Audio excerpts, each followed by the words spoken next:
और अभी आपको हम खबर देंगे कि सुप्रीम कोर्ट से रिव्यू एंड जजमेंट एक्ट को कलअदम करार दे दिया गया है। इस एक्ट को आइन से मुतसादम करार दिया है सुप्रीम कोर्ट ने। 19 जून को महफूज होने वाला फैसला अदालत की जानिब से सुना दिया गया है। इस अहम खबर के हवाले से आपको अपडेट कर रहे हैं। सुप्रीम कोर्ट ने रिव्यू ऑफ जजमेंट एक्ट को कलअदम करार दे दिया है। कहा गया है सुप्रीम कोर्ट की जानिब से कि ये एक्ट आइन से मुतसादिम है, जिसकी वजह से इसे कलअदम करार दे दिया गया है। अदालत ने 19 जून को इस केस पर फैसला महफूज किया था और आज ये अहम फैसला अदालत की जानिब से सुनाया जाना था, जिसे अब सुना दिया गया है और इसे आइन से मुतसादिम करार देकर कलअदम करार दे दिया गया है। रिव्यू ऑफ जजमेंट एक्ट के खिलाफ दायर दरखास्तें मंजूर कर ली गई थी।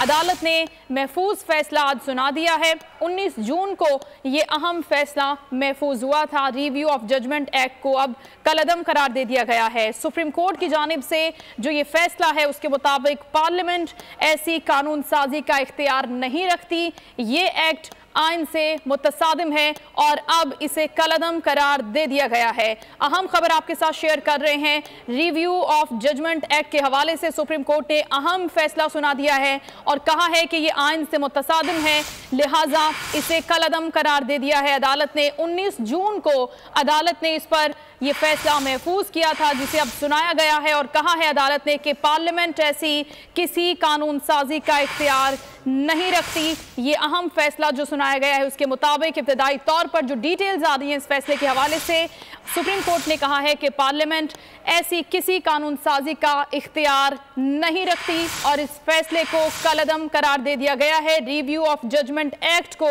सुप्रीम कोर्ट के हवाले से कानून साजी का ये एक्ट था, जिसे ये बताया गया है कि अब आइन से मुतसादिम है और इसे कलअदम करार दे दिया है। रिव्यू ऑफ जजमेंट एक्ट के खिलाफ दायर दरखास्तें मंजूर कर ली गई और सुप्रीम कोर्ट ने कहा कि पार्लियामेंट ऐसी किसी कानून साजी का इख्तियार नहीं रखती। नुमाइंदे खुसूसी जुल्करनैन इकबाल हमारे साथ हैं। इस अहम खबर के हवाले से हम उनसे बात करेंगे मजीद। जी जुल्करनैन, बताइएगा इस अहम और बड़े फैसले के हवाले से। 19 जून को सुप्रीम कोर्ट ने यह फैसला महफूज किया था। पार्लियामान की जानिब से review of judgment act pass किया गया था, जिसमें कानून के मुताबिक जो नजरसानी का दायरा-ए-कार है उसको अपील के बराबर करार दिया गया था। साथ ही साथ ये भी कहा गया था कि अगर जो बेंच ये फैसला देगा उसके खिलाफ जो नजरसानी होगी वो उससे बड़ा बेंच करेगा, यानी कि अगर 3 रुकनी बेंच फैसला देता है तो कम से कम 5 रुकनी बेंच बनाना पड़ेगा जो इसको केस को सुन सकेगा। इसी तरीके से वकील तब्दील करने के भी इस कानून में इजाजत दी गई थी रिव्यू में, जिसकी पहले नहीं थी, और रिव्यू का जो टाइम 1 महीने का होता है उसको बढ़ाकर 2 महीने किया गया था। सुप्रीम कोर्ट में जो दरखास्तें दायर हुई उसमें मौका ये इख्तियार किया गया था और जजेस की ऑब्जर्वेशन भी यही थी कि आर्टिकल 188 आइन का है, उसके तहत ये रिव्यू होता है।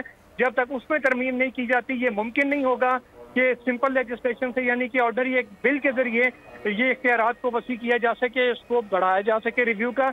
इसलिए सुप्रीम कोर्ट ऑफ पाकिस्तान ने इसको आइन के खिलाफ करार दिया है। आज जो फैसला चीफ जस्टिस ने पढ़ के सुनाया है और कहा है कि जो दरखास्तें हैं बिल के खिलाफ वो मंजूर की जाती हैं और जो रिव्यू ऑफ जजमेंट एक्ट है उसको अदालत ने आइन के मुनाफी करार देते हुए कलअदम करार दे दिया है। साथ ही साथ अदालत ने यह भी कहा है कि इस किस्म की कानून साजी जो बराह रास्त अदलिया के काम में, अदलिया के अंदरूनी मामलात में मुदाखलत रखती हो, उसको किसी भी सूरत पार्लियामेंट ऐसी कानून साजी करने की अहलियत नहीं रखती। इसके लिए आईनी तरमीम दरकार होगी। ये शॉर्ट ऑर्डर है जो भी पढ़ के सुनाया चीफ जस्टिस ऑफ पाकिस्तान ने। कुछ ही देर के बाद ये तफसीली फैसला भी सुप्रीम कोर्ट की वेबसाइट पर बाकायदा तौर पर अपलोड कर दिया जाएगा।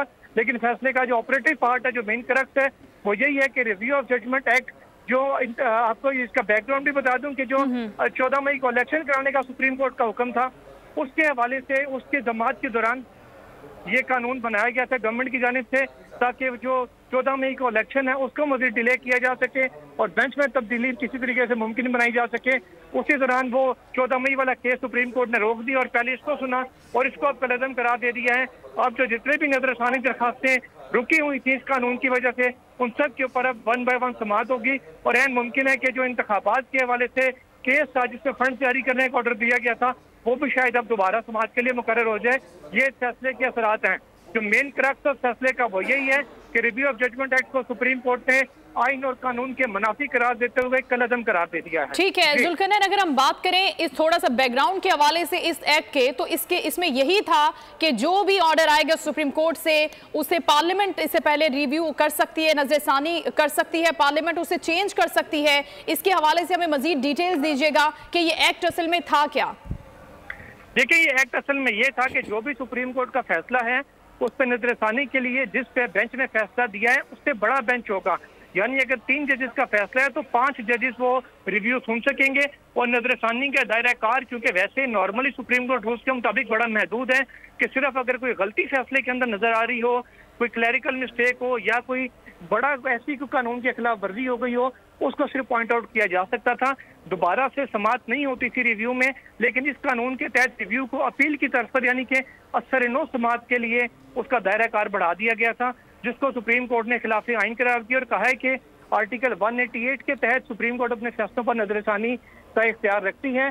तो हम 188 के जो स्कोप है, उसका जो दायरा कार है, वो सुप्रीम कोर्ट रूल्स में वाजे है। उसको सिंपल एक पार्लियामेंट की एक बिल के जरिए इतना वसी नहीं किया जा सकता जितनी आइन में उसकी गुंजाइश नहीं है। ये बेबुनियादी नुक्ता है सुप्रीम कोर्ट का, जिसकी बुनियाद पर जो एक्ट है रिव्यू ऑफ जजमेंट एक्ट, इसको कलअदम करार दिया गया है। साथ ही साथ सुप्रीम कोर्ट रूल्स में ये भी वाजे है कि जो जिस वकील ने आर्गूमेंट्स किए होंगे, केस लड़ा होगा, मरकजी केस वही नजरसानी में हो सकता है या फिर दरखास्त गुजार को खुद आना पड़ेगा, दूसरा वकील इसमें केस नहीं कर सकता रिव्यू में। तो इस कानून के तहत वकील तब्दील करने की भी इजाजत दी गई थी। और चौथी चीज इसमें मेन ये थी कि रिव्यू करने के लिए जब कुछ सुप्रीम कोर्ट का ऑर्डर है तो 3 फैसले के बाद से अब इसको इस कानून के तहत उसको बढ़ाकर 60 दिन कर दिया गया था, जिसका बेसिकली तो जो पर्पस था सियासी गवर्नमेंट का वो यही था कि जो फैसले चीफ जस्टिस उमर साहब बंदयाल साहब के दौर में हो रहे हैं उनका रिव्यू उस वक्त जाके दायर करना पड़े या मोहलत उस वक्त मिले जब ये अपने ओहदे पर नहीं होंगे, रिटायर हो चुके होंगे। तो सुप्रीम कोर्ट ने अब चूंकि पार्लियामेंट भी तहलील हो चुकी है, अब नई कानून साजी से वाले से कर नहीं सकती, तो सुप्रीम कोर्ट ने कलअदम करार दे दिया है अब इस कानून को। तो ये 4 बेसिक पॉइंट्स थे इस कानून के जो सुप्रीम कोर्ट ने खिलाफ आइन करार दिए हैं। ठीक है जुल्करनैन, 3 रुकनी बेंच ने समाअत की थी गालिबन इस केस के हवाले से, कितनी समाअतें हुई थी, कब ये फैसला महफूज हुआ था जो आज सुनाया गया है? देखें, ये 4 जून को ये दरखास्तें दायर हुई थी और 19 जून को इसका जो बाकायदे इसके ऊपर फिर 5 से 6 समाअतें हुई थी और 19 जून को सुप्रीम कोर्ट ने फैसला महफूज किया था, जिसको आज सुनाया गया है। सुप्रीम कोर्ट ने कल ये ऐलान किया था कि आज के हवाले से फैसला सुनाया जाएगा, क्योंकि शायद गालिबन जो तवक्को की जा रही थी कि सुप्रीम कोर्ट भी शायद पार्लियामेंट के जाने का इंतजार कर रही है, क्योंकि सुप्रीम कोर्ट के हर फैसले जो भी मौजूदा जो साबका हुकूमत थी उसके खिलाफ आता था, उसके खिलाफ पार्लियामेंट से करारदादें मंजूर होती थी। तो शायद इसी चीज का इंतजार अदालत को भी था कि जब ये नई कानून साजी का रास्ता बंद हो जाएगा, पार्लियामान नहीं होगी, उस सूरत में फिर सुप्रीम कोर्ट ने ऐन उस वक्त ही फैसला जारी किया है। और वैसे भी चीफ जस्टिस उमर साहब बंदयाल का आखिरी महीना तकरीबन शुरू हो चुका है, तो जाते जाते जितने भी केसेस पेंडिंग हैं उन्होंने सुने हैं, कुछ आखिरी मराहिल में, कुछ फैसले महफूज है। अब आइंदा चंद दिनों में तवातुर के साथ जो महफूज शुदा फैसले हैं उनकी अनाउंसमेंट का टाइम आ रहा है और 14 अगस्त के बाद से मुतवातिर जो फैसले हैं जो महफूज हुए हैं वो भी सुनाए जाएंगे, वो बैक टू बैक सुना दिए जाएंगे। जुल्करनैन, आप हमारे साथ ही रहेगा, इमरान वसीम भी हमें ज्वाइन कर चुके हैं, उनसे भी बात करते हैं अहम फैसले के हवाले से आज के। इमरान, बताइएगा, review of judgment and order act के खिलाफ जो दरखास्तें थी उन पर आज फैसला सुना दिया गया अदालत की जानिब से, क्या डिटेल्स हैं? देखिए, जब ये फैसला सुनाया जा रहा था तो यहाँ पर सुप्रीम कोर्ट में ये चहमगुइयां थी कि ये जो कानून पार्लियामेंट से बन चुका है, कानून की शक्ल अख्तियार कर चुका है, इसके मुख्तलिफ जो सेक्शंस हैं उन सेटिस्फाइड किया जाएगा और ये जो कानून है इसको सेटिस्फाइड नहीं किया जाएगा, इसको कलअदम करार नहीं दिया जाएगा। लेकिन बहस हो रही थी, हम उनको ये बता रहे थे कि देखें ये जो दरखास्त है इस रिव्यू एक्ट के खिलाफ, उसमें एक ही दलील अदालत के सामने रखी हुई है कि ये जो कानून साजी है जिसमें आर्टिकल 184(3) के जो अख्तियार हैं सुप्रीम कोर्ट ऑफ पाकिस्तान के, चीफ जस्टिस ऑफ पाकिस्तान के, उनको रेगुलेट किया गया है। इस तमाम के मामलात हैं के जरिए तो कानून साजी हो सकती है, लेकिन लेजिस्लेशन के जरिए ये कानून साजी नहीं हो सकती। अगर सुप्रीम कोर्ट अपने इस फैसले में कानून की शिकों दी तो इसका दूसरा इफेक्ट यह होता कि जो दूसरा कानून है supreme court practice and procedure act, कानून साजी का शिकें जाके सेटिस्फाइड, लेकिन करार कहा जा सकता है पार्लियामेंट को ऐसी कानून है। लेकिन जब इमरान, आपसे हम रिकनेक्ट करने की कोशिश करते हैं, आपकी आवाज़ में डिस्टॉर्शन है। इस अहम फैसले के हवाले से हम बात कर रहे हैं, जुल्करनैन भी हमारे साथ ही मौजूद हैं। जुल्करनैन, ये सुप्रीम कोर्ट ने जो आज अहम फैसला दिया है इसके हवाले से बताएगा कि क्या मुतवक्के रद्द-ए-अमल आ सकता है, क्योंकि इसके ऊपर बड़ी मेहनत की गई थी, पार्लियामेंट को थोड़ा सा मजबूत बनाने की कोशिश की गई थी सैक के जरिए। Basically review of judgment act को लाने का जो मकसद था पार्लियामेंट का वो ये था कि जो प्रैक्टिस एंड प्रोसीजर बिल पहले सुप्रीम लेके आए थे सुप्रीम कोर्ट के हवाले से, जिसमें बेंचेस की तादाद का और उसके बनाने का जो इख्तियार है वो चीफ जस्टिस से लेकर एक कमेटी को दिया गया था, उसके ऊपर आपको याद होगा सुप्रीम कोर्ट ने हुक्म इम्तना दे के उस कानून को मुअत्तल कर रखा था, उसका अमल दरामद उस पर नहीं हो पा रहा था। उस सिलसिले में क्योंकि बहुत सारी नजरसानी दरखास्तें भी हुकूमत की जानिब से अदालत में आनी थी, खासकर इलेक्शंस का जो केस था उस पस मंजर में इस कानून को लाया गया था कि अगर वो सुप्रीम कोर्ट ने सस्पेंड किया हुआ है तो दूसरा कानून अदालत के लिए सस्पेंड करना मुश्किल हो जाएगा। ये एक इम्तिहान में एक तरह से अदालत को डाला गया था साबिका हुकूमत की जानिब से। तमाम अदालत ने अब इसको इसी अंदाज में लिया कि उस कानून को सस्पेंड है, उस पर अभी तक स्टे अभी तक बरकरार है। जो दूसरा कानून नजरसानी की आड़ में लाया गया था नजरसानी के लिए, उसको अदालत ने एक अलअदम करार दिया है। तो अब चूंकि हुकूमत कोई इस वक्त मौजूद नहीं है, असम्बली तहलील हो चुकी है, सिर्फ वज़ीर-ए-आज़म डे टू डे अफेयर्स के लिए अपने ओहदे के ऊपर मौजूद हैं, तो जो भी रद्द-ए-अमल अब आना है वो सियासी जमातों की तरफ से आना है, क्योंकि मखलूत हुकूमत ही है। उन तमाम सियासी जमातों की इसमें इनपुट शामिल थी इस कानून में, सारे ही अदालत के हवाले से एक पेज के ऊपर थे। उनके जाती रद्द-ए-अमल जरूर आएंगे जिन्होंने इस बिल की हक में वोट दिए थे और जिन्होंने इस बिल को लाया था। वो पहले ही कह रहे थे कि पार्लियामेंट की कानून साजी को अदालत का लदम करार नहीं दे सकती, पार्लियामान की ये तौहीन होगी। लेकिन अब क्योंकि पार्लियामेंट मौजूद नहीं है तो जिन फोरम्स को इस्तेमाल करके अदलिया के खिलाफ तकारीर भी की जाती थी, वो अब सारा कुछ इनको प्रेस कॉन्फ्रेंसिस के जरिए करना पड़ेगा, क्योंकि जो खासकर साबिक वजीर कानून आज़म वजीर तारड़, उनकी जानिब से एक रद्द-ए-अमल का और वकला तंजीमों की जानिब से, खुसूसन पाकिस्तान बार काउंसिल की जानिब से जो शदीद रद्द-ए-अमल है उसकी तवक्को की जा रही है, क्योंकि पाकिस्तान बार काउंसिल और जो है दीगर जो वकला तंजीमें हैं वो प्रैक्टिस एंड प्रोसीजर और रिव्यू ऑफ जजमेंट इन दोनों की हिमायत में करारदादें भी मंजूर कर चुकी थी। ठीक है, और अब जो इनके खिलाफ दरखास्तें दायर की गई थी सुप्रीम कोर्ट ने उनको भी मंजूर कर लिया है। उनकी समाअत एक्सपेक्टेड कब है जुल्करनैन की? उन पर भी समाअत होगी सुप्रीम कोर्ट की जानिब से उन दरखास्तों पर? देखिए, वो 8 रुकनी बेंच है, अभी उसमें जो जजेस हैं 8 रुकनी वो पूरे दस्तयाब नहीं है। खासकर जस्टिस आयशा मलिक जो उस बेंच की रुकन है वो इस वक्त दस्तयाब नहीं है, वो अपनी जो गर्मियों की तातीलात हैं उनके ऊपर हैं। तो जब वो 8 जजेस पूरे होंगे, और एक्सपेक्ट यही किया जा रहा है कि शायद इसी महीने के एंड पर या अगले महीने में के शुरू में जब ये छुट्टियां अपने इख्तिताम को होंगी, 12 सितंबर को वैसे तो छुट्टियों ने खत्म होना, लेकिन उससे पहले जब भी बेंच दस्तयाब हो 8 रुकनी, उस वक्त इसको समाअत के लिए मुकर्रर किया जाएगा। क्योंकि आपको अगर याद होगा कि जो हुकूमत थी सबका, उसने अटॉर्नी जनरल के जरिए टाइम मांगा था और कहा था कि वो नजरसानी एक्ट जिसको आज कलअदम करार दिया है और प्रैक्टिस एंड प्रोसीजर, इसकी 2 शिकें उन्होंने कहा था ओवरलैप कर रही हैं, इनमें हमांगी पैदा करने के लिए पार्लियामान को वक्त दिया जाए। अब क्योंकि पार्लियामेंट तहलील हो चुकी है, जो वक्त मांगा गया था वो भी पूरा हो चुका है, तो अब इम्कान है कि जैसी जस्टिस आयशा मलिक वापस आएंगी तो बाकी ऑलमोस्ट जजेस 7 पूरे हैं सुप्रीम कोर्ट में जो भी छुट्टियों पर नहीं है, तो उस सूरत में फिर ये समाअत की मुमकिन होगी। और समाअत मुमकिन होगी क्योंकि पार्लियामेंट होगी नहीं तो तरमीम का सवाल ही पैदा नहीं हो सकता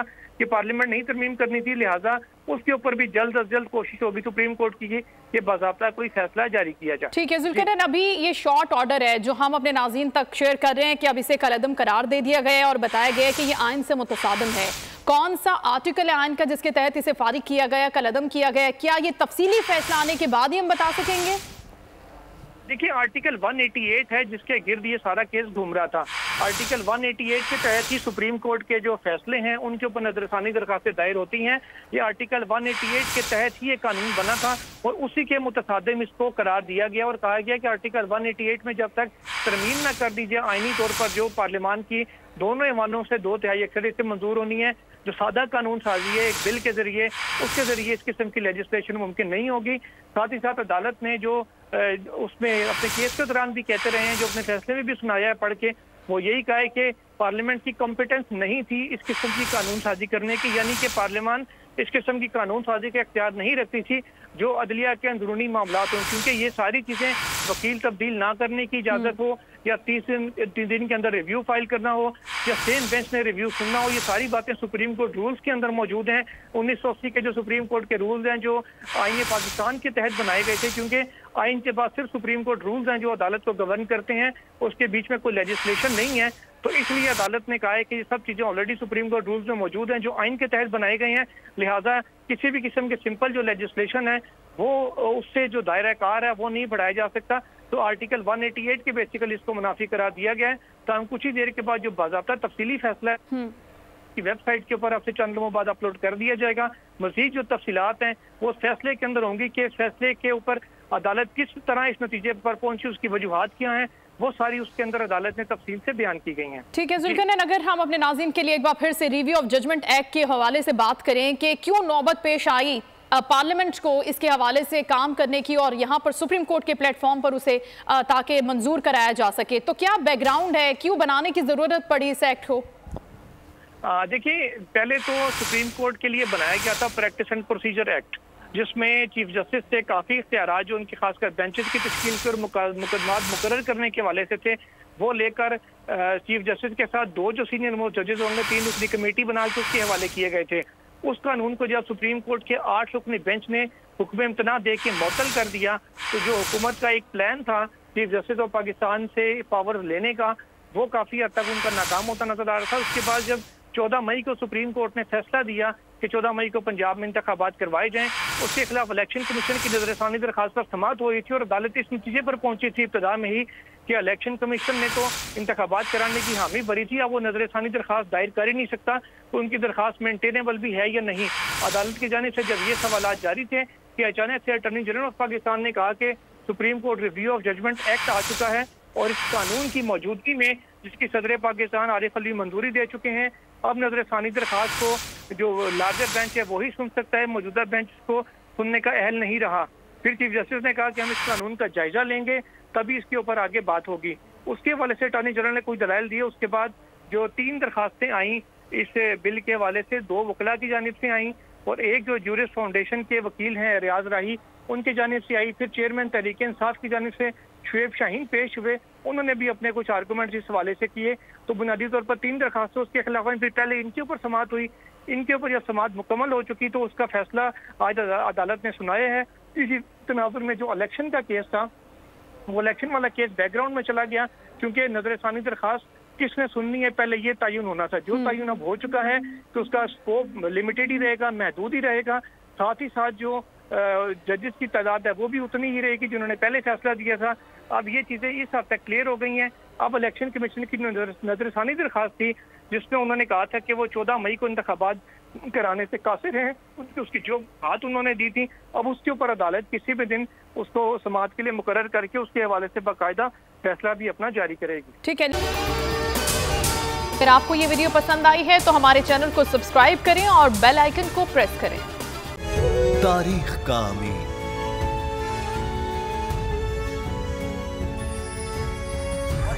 आजादी की अलामत,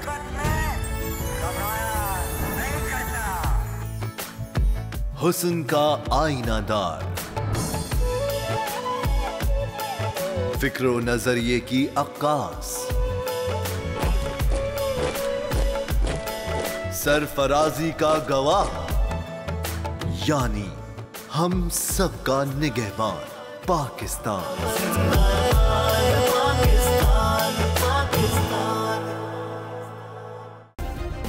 सब्सक्राइब करें और बेल दबाएं ताकि कोई खबर रह न जाए।